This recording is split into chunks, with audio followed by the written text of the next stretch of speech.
உங்களை நேசிக்கிறார். பிரியமானவர்களே, இந்த நாளில் ஆண்டவர் நம்மளோடு பேசும்படியாய் வேதத்திலிருந்து சில வசனங்களை கூட வாசித்து நாம் அறிந்து கொள்ளக்கூடிய, புரிந்து கொள்ளக்கூடிய ஆண்டவர் நம்மளோடு பேசுகிற காரியங்களை பார்ப்போம்.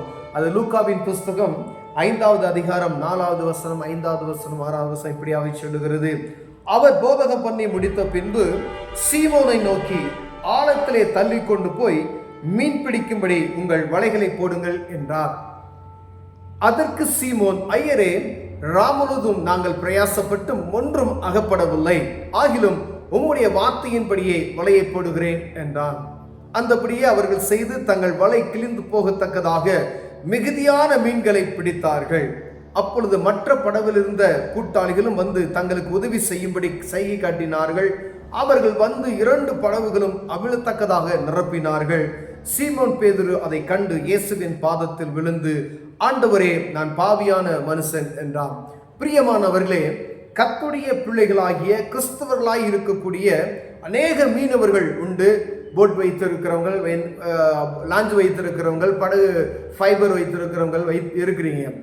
ஆண்டவர் இந்த நாள் உங்களோடு பேசக்கூடிய ஒரு காரியம், அது வாழ்க்கை என்னும் படகுனாலும் சரி, இந்த வியாபாரத்துக்கு கடலில் ஓடுகிற படகுனாலும் சரி, அதுல ஆண்டவருக்கு பயப்படுகிற பயம் இல்லாவிட்டால் ஒன்றும் செய்ய முடியாது.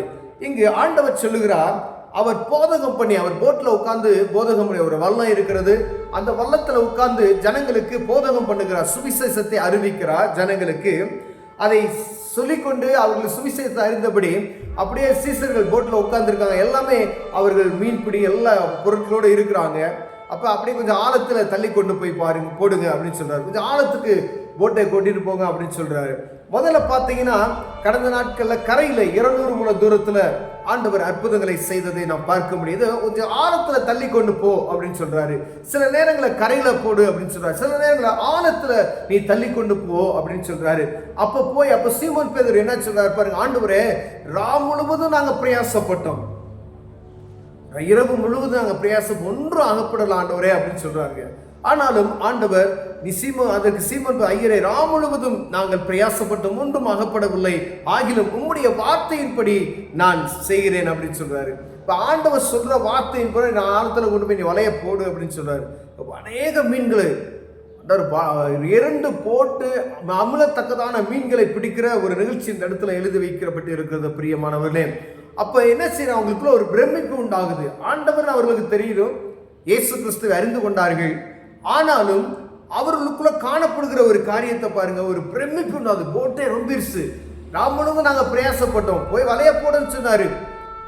வலைய போட்டோம், எங்க போட்டு நம்பி அடுத்த பக்கத்தில் இருக்கிற எங்களுடைய கூட்டாளிகள் எல்லாம் கையசைத்தை அழைத்து அவர்கள் போட்டு நிரம்பத்தக்கதாய் பாருங்க, அந்த இடத்துல போட்டு அமிழத்தக்கதான மீன்களை நிரப்பினார்கள் என்று சொல்லப்படுகிறது. பேதுரு ஒரு காரியத்தை சொல்றார், நான் பாவியான மனுஷன்.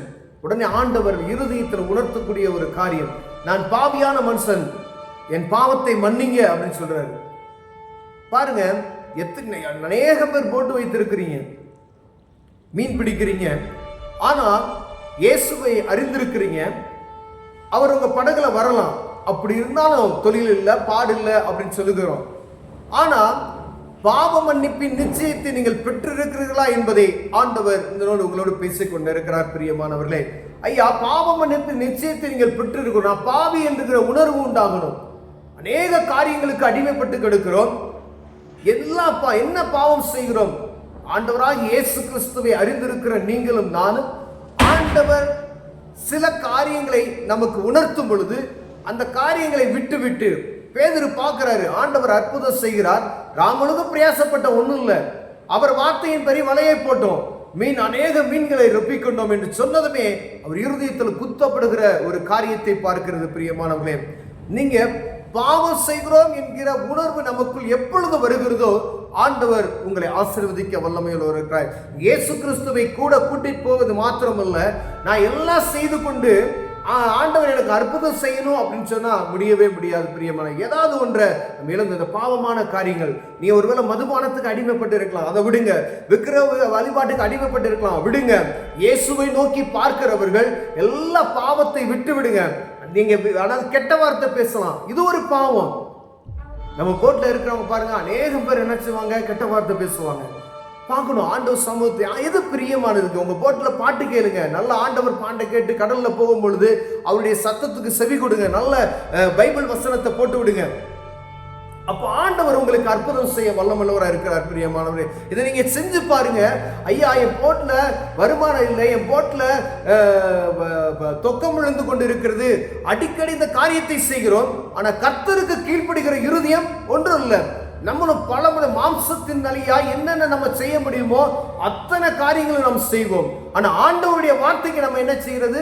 செவி கொடுக்கிறது இல்லை. ஆண்டவர் இந்த நாள் உங்களோடு பேசிக்கொண்டு இருக்கிறார். அன்பு சகோதரனே, ஒருவேளை நீங்க உங்க போட்ல எனக்கு வருமானமே இல்லை, ராமொழுது நாங்க பிரயாசப்பட்டோம், ஒன்றும் இல்லை என்று நீங்க சொல்றீங்களா? ஒருவேளை அப்படிப்பட்டதான சூழ்நிலையில் நீங்க இருப்பீர்களானால் ஆண்டவர் உங்களோடு பேசுறார். பேதுரு உடனே அவற்றை சரணடைகிறதை பார்க்க முடியும். நீங்க உடனே சர்ச்சுக்கு போறாரு, சர்ச்சுக்கு இயேசு கிறிஸ்து அங்க இருக்கிறாரு. அந்த இடத்துல உடனே என்ன செய்யறாரு? தன் பாவங்களை அவர் அறிக்கை செய்து விட்டு விடுகிறார். பிரியமானவர்களே, தேவ சமூகத்துக்கு போங்க. ஆண்டவரே, இனி நான் பாவம் செய்யுமா? ஒரு முடிவெடுங்க. என்னை ஆசீர்வதிங்க, நான் இனி பாவம் செய்ய மாட்டேன், நான் மதுபானத்துக்கு நான் இனிமேல் அடிமையா இருக்க மாட்டேன் அப்படின்னு சொல்லுங்க. இனிமேலே நான் தப்பான வார்த்தைகளை நான் பேச மாட்டேன், தேவையற்ற காரியத்தில் ஈடுபட மாட்டேன் அப்படின்ற காரியத்தில் நீங்க ஆண்டவர் சமூகத்தில் ஒப்பிடும் பொழுது ஆண்டவர் உங்களுக்கு அற்புதம் செய்ய வல்லமையுள்ளவராக இருக்கிறார். பிரியமானவர்களே, அப்போது தேவனுடைய சமூகத்தில் உங்களுக்கு என்ன செய்யும்? அற்புதம் நடக்குது. ஒவ்வொரு நாளும் பார்க்க முடியும். உங்க வியாபாரங்கள் ஆசீர்வதிக்கப்படுகிறதை நீங்க பார்க்க முடியும். உங்க போட்ல பிரயாசப்பட்டோம், நாங்க பகல் பொழுதும் நாங்க கடல்ல தொழில் பார்த்த ஒன்றும் இல்லை என்று சொல்லாதபடிக்கு, உங்க போட்டு வெறுமையா வராதபடிக்கு கர்த்தர் உங்களை ஆசீர்வதிப்பார். அதே போல மற்றவர்களுக்கு நான் சொல்லுகிறேன், ஆண்டவர் வாழ்க்கை என்னும் படகுல உங்களை நடத்தி கொண்டு போகிறார். உங்க பாவங்களை நீங்க அறிக்கை பண்ணணும். நம்ம பாவியிலோ என்பவன் நம்மை தாமே நம்ம வஞ்சிக்கிறவர்களாய் காணப்படும் என்று வேதம் சொல்கிறது. பிரிய, பாவம் செய்யாத ஒரு மனிதனும் இல்லை, எல்லாருமே பாவம் செய்கிறோம். ஆனா தேவ சமூகத்துக்கு கடந்து சென்று பாவங்களை என்ன செய்யணும்? அறிக்கை செய்யணுமா? அப்ப பாவத்தை அறிக்கை இயேசு கிறிஸ்து உள்ள வந்துட்டாருனே உடனே நம்ம என்ன செய்யணும்? பாவத்தை அறிக்கை பண்ணணும்னு சொல்லி ஆண்டவர் விரும்புகிறார். பேதுருவை போல உடனே நீங்க சரண்டராய், ஆண்டவரே என் பாவத்தை விட்டு விடுங்க அப்படின்னு சொல்லுங்க. நீ எந்த தொழில் செய்தாலும் சரி, ஆண்டவர் அந்த தொழில் ஆசீர்வாதத்தை கட்டளையிடுவார். ஒருவேளை இந்த தொழில் எந்த நீங்க இந்த தொழில் செய்யற, அந்த தொழில் செய்யற, கரத்தொழில் செய்யலாம், எந்த வியாபாரம் செய்தாலும் சரி, அதுல வருமானம் இல்லை, அதுல ஆசீர்வாதத்தை நான் பார்க்க முடியல, இயேசு கிறிஸ்துவை நான் ஏற்றுக்கொண்டுட்டேன் அப்படின்னு சொன்னீங்கன்னா ஆண்டவர் சமூகத்தில் உங்க பாவங்களை அறிக்கையிடும்படியா ஆண்டவர் விரும்புகிறார். பாவங்களை கர்த்தருடைய சமூகத்தில் அறிக்கையிடுங்க. ஏதோ ஒரு மனுஷன்கிட்ட போய் உங்களை பாவத்தை அறிக்கையிட சொல்லல, இயேசு கிறிஸ்துவிட போங்க. உங்க அறையை பூட்டுங்க, உங்க வீட்டுல கதவை பூட்டுங்க, தேவ சமூகத்தில் ஆண்டவரே என்னை ஆசீர்வதிங்க, என் பாவத்தை மன்னிங்கன்னு சொல்றீங்களாம். ஆண்டவர் ஆசீர்வதிக்க வல்லமையுள்ளவராக இருக்கிறார். பிரியமானவரே, விசேஷமாய் கடல் தொழில் மங்கி போகிற இந்த நாட்கள்ல கர்த்தருடைய பிள்ளைகளாய உங்கள்கிட்ட நீங்க யாராவனா இருக்கலாம், எந்த மதத்தார இருக்கலாம், நீங்க யாராவனா இருக்கலாம், அந்த இயேசுவினுடைய சத்தத்துக்கு நீங்க செவி கொடுப்பீர்களானால், கர்த்தர் வேதத்தில் எழுதி வைத்துக்க வார்த்தையின்படி நீங்கள் நடப்பீர்களானால் கர்த்தர் உங்களை ஆசீர்வதிப்பார். நீங்க போட்டை எடுக்கும் பொழுது தேவ சமூகத்துல ஒரு நிமிஷம் நீங்க எல்லாம் கூடி நின்று, ஆண்டவரே நல்ல ஒரு பாட்டு பாடுங்க, ஒரு நல்ல கர்த்தரை ஸ்தோத்திரம் பண்ணி ஒரு ஜெபம் செய்யுங்க, எல்லாம் கூப்பிடுங்க. 6 பேர் நீங்க போட்ல போறீங்கன்னா அந்த 6 பேரும் தேவ சமூகத்தில் என்ன செய்யணும்?